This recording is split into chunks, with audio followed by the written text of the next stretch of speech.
안녕하십니까. 월요일 아침 여수 MBC 뉴스투데이입니다. 여순 사건 유족들 가운데 아직 피해자 신고를 하지 못한 경우가 적지 않은데요. 접수가 재개된다고 해도 조사원 인력수가 부족해 피해자 인정 작업이 늦어지는 게 아닐지 우려가 커지고 있습니다. 문영철 기자가 보도합니다. 지자체에 설치된 여순 사건 피해 접수 창구가 텅 비어 있습니다. 신고 기한이 제때 연장되지 않아 지난달 말부터 운영을 중단했기 때문입니다. 하지만 여전히 유족들의 접수 문의는 계속해서 이어지고 있습니다. 저희들이 인적 사항을 이렇게 기록 관리를 하고 다시 연락을 해드리겠다고 이렇게 안내를 하고 있습니다. 신고 접수 기간을 올해 말까지 연장하기 위한 특별법 시행령 개정안이 최근 입법 예고된 가운데 지역 정치권은 통과 시기를 앞당기기 위해 법제처에 사전 심사를 요청한 상태입니다. 하지만 접수 기간이 연장돼도 인력이 문제입니다. 지자체에 배정된 조사원들이 부족해 피해자로 인정받기 위한 기초 작업 자체가 더디게 진행될 수밖에 없기 때문입니다. 전라남도 실무위원회에 올릴 자료를 만드는데 신고자 1명당 평균 4일에서 5일 정도가 필요한데 여수의 경우 사실 조사원이 7명에 불과해 지금까지 접수된 2천여 건 가운데 조사가 끝난 것은 100여 건에 그치고 있습니다. 현재 인력 갖고 최대한 한다 그래도 2년 안 다 할 수 있을지 사실 좀 어렵다고 저희들 판단합니다. 지금 있는 현업보다는 제가 보기엔 한 2배 정도는 증원이 돼야지. 전라남도는 사실조사원 11명과 전문조사관 2명을 충원해 줄 것을 정부에 요청할 계획입니다. 하지만 일선 시군에서 필요로 하는 규모와는 큰 차이가 있는 데다 언제쯤 이루어질지도 불투명합니다.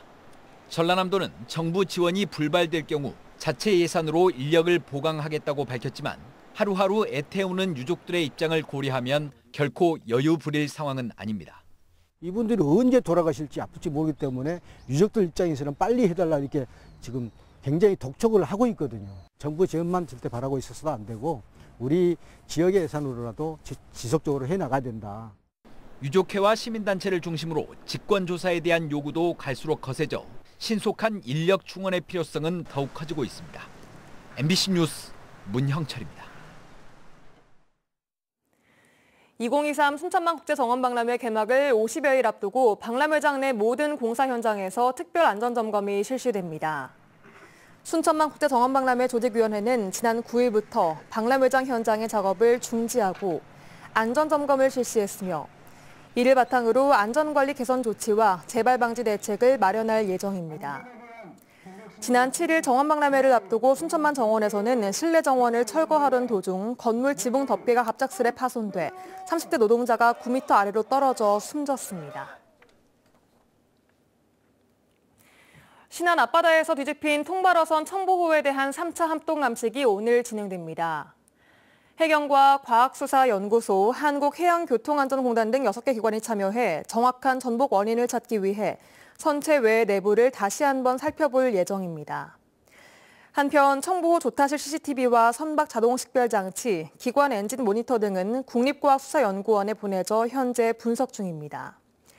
지난 4일 청보호 전복 사고로 선원 12명 가운데 3명이 구조되고 5명은 숨졌으며 4명은 실종 상태입니다. 남녘해섬 인자도에서는 매화나무들이 꽃망울을 터뜨리고 있습니다. 구불구불한 고목으로 반백년을 견뎌낸 매화나무 수천 그루가 새로운 고향에서 처음 피워낸 꽃입니다. 양현승 기자입니다.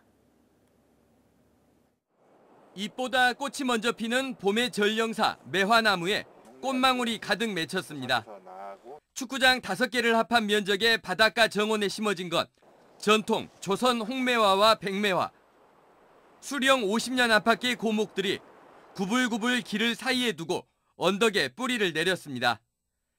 나무의 가치가 100억 원은 좋게 되는 홍매화 정원은 100억 원, 백매화 정원은 향기 나는 흰꽃에서 이름을 따 향설원으로 명명됐습니다. 감정평가를 하면 보통 2천만 원에서 한 4천만 원 정도 되는 홍매화들을 한 400여 주를 심어서 이 가치가 한 100억 원 정도의 가치가 있는 나무들이다 해서 100억 원이라고 지었는데 임자도가 홍매화의 섬이 된 건 19세기 조선의 화가 우봉 조일용에서 착안했습니다. 1851년부터 3년간 임자도에서 귀향살이를 했던 우봉 선생은 조선에서 제일 가는 매화도를 그렸다는 평가를 받은 인물입니다. 태양광 발전으로 베어질 뻔했던 해남군의 매실농원에서 백매화를 기증받고 진도군에 뿌리 내리던 조선 홍매화를 배에 실어 임자도로 옮겼습니다. 그렇게 작년부터 임자도에 심어진 매화나무는 6천여 그루, 향나무 방풍림으로 매서운 삭풍을 막아주며 애지중지 가꾸고 있습니다. 많은 관광객들이 오시겠지만 우선은 지역민들이 여기에 대해서 힐링할 수 있는 기운을 얻자. 새로운 섬 고향에서 고목들이 처음 피우는 붉은색, 분홍색, 흰색, 검붉은색의 임자도 매화꽃은 이달 말과 3월 초 절정을 이룰 것으로 보입니다. MBC 뉴스 양혜승입니다. 가스비 폭탄으로 일반 가정뿐 아니라 산업계도 충격에 빠졌습니다. 특히 가스를 많이 사용하는 도자기 제조업체들은 문을 닫는 곳이 속출하고 있습니다. 문현철 기자입니다.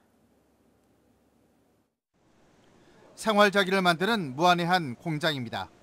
도자기를 굽는 가마가 멈춰섰고 공장은 한 달째 문을 닫고 있습니다. 최근 가스비가 폭등해 휴업하는 공장들이 속출하고 있습니다. 이들 공장이 도자기를 굽기에 쓰는 액화 천연가스, LNG 요금은 지난 1년 새 2배 이상 치솟았습니다. 가스비 폭탄 이후 도자산업이 휴업 속출과 대대적인 감원 사태 등 직격탄을 맞고 있습니다. 그전에는 월 한 1,300에서 1,500 정도 나왔는데 지금 1년 전 대비 지금은 한 3,500에서 4천만 원 정도 실질적으로 나오고 있습니다. 그래서 지금 가마를 계속 돌린다는 것이 앞으로도 이제 걱정이 태산입니다. 지금. 근근히 버티고 있는 다른 도자기 공장들도 가스비가 또 인상되면 차라리 문을 닫는 게 낫다고 푸념할 정도로 가스비 급등에 산업계도 말 그대로 비상입니다. 산업부 장관이 결정하는 도매요금은 지난 3년간 가파르게 상승한 것이 이 연료용 가스값 인상의 가장 큰 요인으로 분석이 되고 있습니다.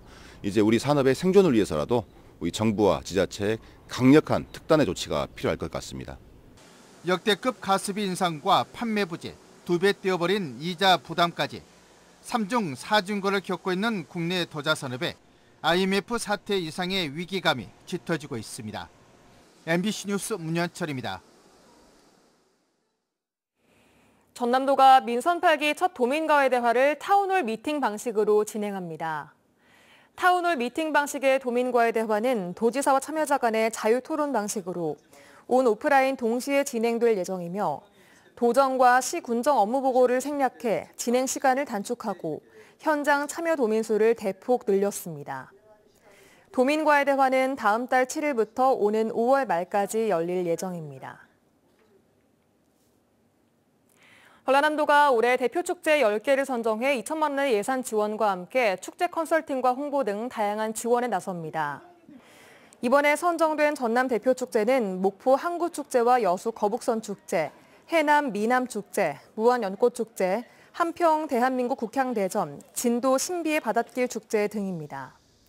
전라남도는 코로나19 상황에서 벗어나 올해 이들 대표 축제를 포함해 100여 개의 축제가 도내에서 개최될 예정이라고 밝혔습니다.